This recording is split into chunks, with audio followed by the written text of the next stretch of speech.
Alhamdulillah bertemu lagi dengan Rifai Banyuwangi.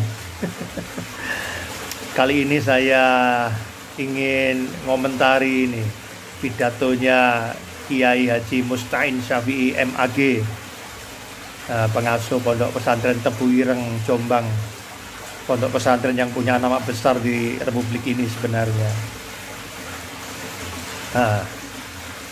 Dia ini terkait dengan polemik nasab Ba'alawi yang hari ini lagi lagi booming, dibicarakan mulai dari orang di level elit sampai masyarakat jelata. Asik berbicara tentang hasil penelitian Kiai Mat dan mengomentari tentang para pihak yang masih juga membela klan Ba'alawi, tentang Habib sebagai duriah Nabi. Sebenarnya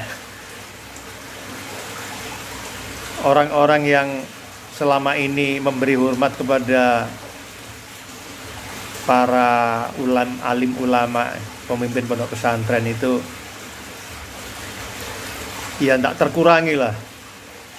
Tapi dalam persoalan pembahasan nasab ini jangan dikira semua orang mau menerima itu, sekalipun yang berbicara itu pengasuh pondok pesantren terkenal. Enggak, sama sekali tidak. Bahkan cenderung untuk membenarkan dari hasil penelitiannya Kiai Imat itu. Dari sisi sejarah, filologi, ya, dari sisi ilmu nasab, kitab-kitab yang mendukung. Terakhir itu tes DNA. Tes DNA itu eksak gitu. Jadi sifatnya pasti 99% benar itu. Ya, Tuhan Allah menciptakan ilmu itu memang untuk menyelesaikan yang seperti ini. Saya itu heran itu, Kiai Musta'in Syafi'i itu kok tidak menghargai hasil penelitian ilmiah, bahkan cenderung tidak percaya. Narasi-narasinya tidak didasarkan atas penelitian, hanya husnudon, sikap husnudon, ya tidak ilmiah lah, bobotnya ya tidak begitu bisa mengalahkan hasil penelitian.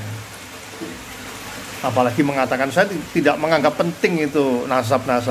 Lah gimana? Ya lek nasab orang yang mengaku-ngaku dari turunan siapa, Gareng, Petruk, Bagong sih boleh lah kita tidak urus. Tapi kalau menyangkut nasab Nabi itu kan milik semua orang. Kan saya keberatan, si Fulan keberatan. Karena Nabi itu kan bukan miliknya orang Arab, ya. Bukan hanya miliknya mereka itu, tapi semua Muslim yang menerima syahadat, ya, menerima syahadat. Ya pastilah Nabi itu miliknya. Tidak boleh sembarangan orang mengaku saya ini turunan Nabi. Memangnya Nabi itu miliknya siapa? Ya, kalau dikatakan tidak penting, apa hubungannya ngurus-ngurus nasab orang? Bukan begitu. Karena yang dicatut itu nama besar Nabi. Ya. Kesucian Nabi gimana kalau diaku-aku seenaknya oleh orang dan ternyata memang bukan? Kan tidak bagus itu. Maka kalau Kiai Tebu Ireng, Kiai Syafi'i itu menganggap tidak penting, saya keberatan itu. Keberatan. Ya.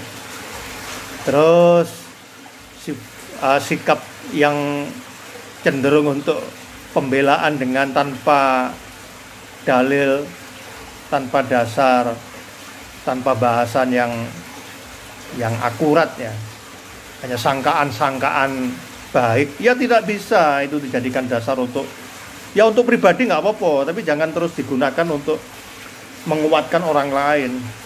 Pendapat pribadi boleh, tapi kalau disebar-sebarkan ya harus dipertanggungjawabkan kebenarannya secara ilmiah. Karena Islam itu sangat menghargai ilmu. Nah, terus juga dalam satu kesempatan Kiai ini juga mengatakan bahwa Kiai Hasyim Asy'ari dibandingkan dengan Ba'alawi bin Yahya misalnya, terus dan seterusnya, dan kelompoknya itu terus dianggap itu ada kerjasama, ada sebuah pembagian tugas. Kalau Mbah Hasyim itu tugas di luar pemerintahan kolonial, kalau mereka itu tugas di dalam pemerintahan kolonial. Tidak terbukti di sejarah itu. Sejarah mana yang mengatakan begitu? Itu mengada-ada. Nah, Kiai Musta'in itu bukan sejarawan, itu mengada-ada, itu membenarkan hal yang salah, dianggap benar dengan cara seperti itu. Enggak. Cooperation dan non-cooperation itu tidak dilakukan seperti yang dilakukan oleh orang-orang kita dengan orang-orang Ba'alawi. Itu tidak. Kalau cooperationnya kaum Ba'alawi itu memang murni mereka itu bagian dari organiknya pemerintah kolonial, tidak sama. Ya. Bung Karno dulu pada saat ada pilihan, kita ini sebenarnya untuk menjadi merdeka ini perlu gak bersikap kooperatif. Nah, gitu. Atau kita non kooperatif. Bung Karno mengatakan kita non kooperatif, kalau ingin merdeka kita harus melawan mereka, tidak mungkin kerjasama dengan mereka. Gitu Bung Karno, tegas itu. Ya kita melawan semampunya, tidak perlu kerjasama. Orang jahat kok diajak kerjasama, gimana itu? Itu ya. Maka saya menanggapi pernyataan Kiai Musta'in Syafi'i yang